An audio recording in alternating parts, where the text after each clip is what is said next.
அஸ்ஸலாமு அலைக்கும் வரஹ்மத்துல்லாஹி வபரகாத்துஹு. இன்றைக்கி துல்ஹஜ் பீரியட் 2 இஸ்லாமிய வரலாறு இமாம் அபு யூசுஃப் ரஹ்மத்துல்லாஹ் அவர்களை பற்றி பார்க்க போகிறோம். இவங்க ஹிஜ்ரி 113 பக்தாத் நகரில் பிறக்கிறாங்க.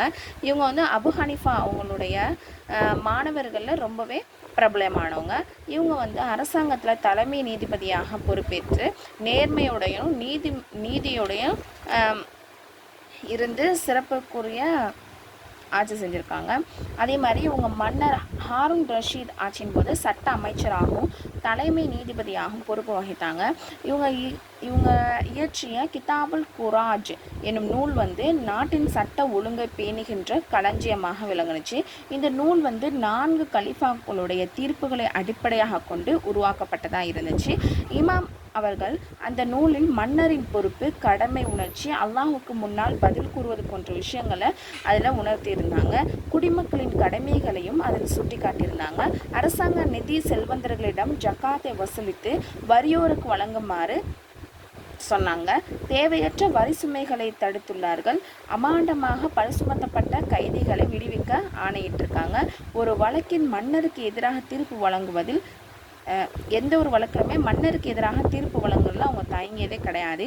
இவருக்கு மரணம் சம்பவித்த போது 4 லட்சம் திர்ஹம்களை மக்கா, மதினா, கூஃபா, பக்தாத் ஆகிய நகரத்தில் உள்ள ஏழைகளுக்கு பகிர்ந்து கொடுக்குமாறு அறிவுறுத்தியிருக்காங்க.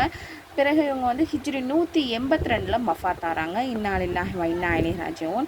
அன்னராயன் அற்புதத்தில் கிணறு மனம் கவிழ்ந்தது. அதாவது நப்சாசம் வந்து ஒரு வாளியில் தண்ணீரை கொண்டு வர சொல்லி அதுலேருந்து நீரை குடித்து அதில் வந்து கொப்பளிக்கிறாங்க கிணத்துல. பிறகு அந்த கிணற்றிலிருந்து கஸ்தூரி மனம் வந்து கமல ஆரம்பிக்குது. ஒரு ஃபர்லை பற்றி தொழுகை விடுவதின் இழப்பு. நப்சுல்லாசம் சொன்னாங்க, எவருக்கு ஒரு தொழுகை விடுபட்டு போனதோ அவருக்கு வந்து அவருடைய குடும்பமோ சொத்தும் அனைத்தும் பறிபோனா எப்படி இருக்குமோ அதுக்கு சமமானது ஒரு வக்தை நீங்கள் தொழுகையை விடுறதுக்கு அப்படின்னு சொல்லியிருக்காங்க. ஒரு சுன்னத்தை பற்றி துன்பத்தை அல்லது ஆபத்தை நீக்கிற துவா.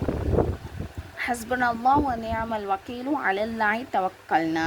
இதோடைய பொருள் என்ன அப்படின்னு சொன்னால், நமக்கு அல்லாஹ்வே போதுமானவன், அவனே காரியத்தை சிறப்பாக்குகின்றான், நாங்கள் அவன் மீதே நம்பிக்கை வைக்கின்றோம். ஒரு முக்கிய அமலின் சிறப்பு மஸ்ஜித் நபவியின் 40 தொழுகை.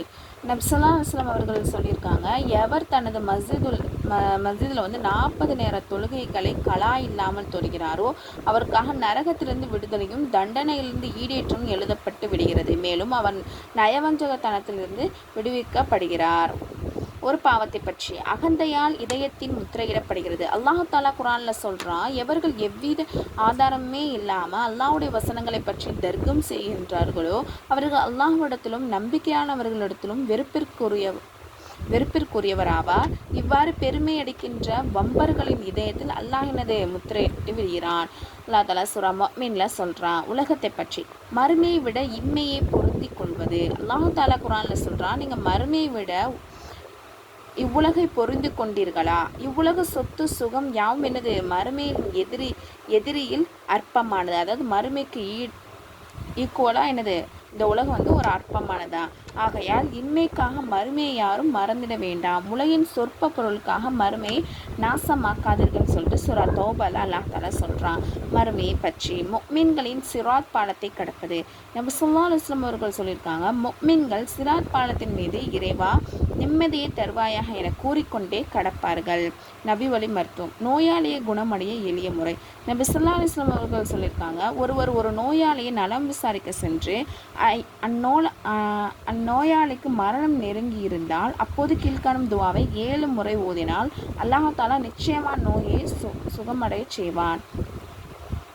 அல்லாஹ் நாடுனா அதை வந்து சுகமடைய செய்வான். அஸ்அலுல்லாஹுல் அலீம ரப்புல் அர்ஷில் அலீமி ஐ யஷ்ஃபிக்.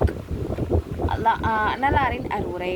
நபி ஸல்லல்லாஹு அலைஹி வஸல்லம் சொல்லியிருக்காங்க, மக்களே குர்பானி கொடுங்கள், மேலும் குர்பானி பிராணியின் இரத்தத்திற்கு பகரமாக நன்மையை நாடுங்கள். ஏனெனில் இரத்தம் பூமியில் விழுந்தாலும் உண்மையில் அது அல்லாஹ்வின் பாதுகாப்பில் சென்று விடுகிறது.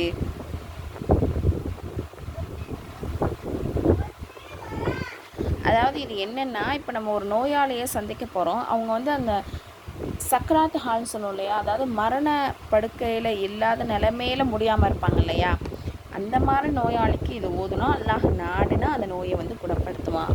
சரிங்களா, அதான் இதோட கருத்து. இன்ஷா அல்லாஹ் இன்றைக்கி தெரிஞ்சுக்கிட்ட விஷயத்த நீங்கள் உங்களுக்கு தெரிஞ்சவங்களுக்கு எத்துவீங்க. அஸ்ஸலாமு அலைக்கும் வரஹ்மத்துல்லாஹி வபரகாத்துஹு.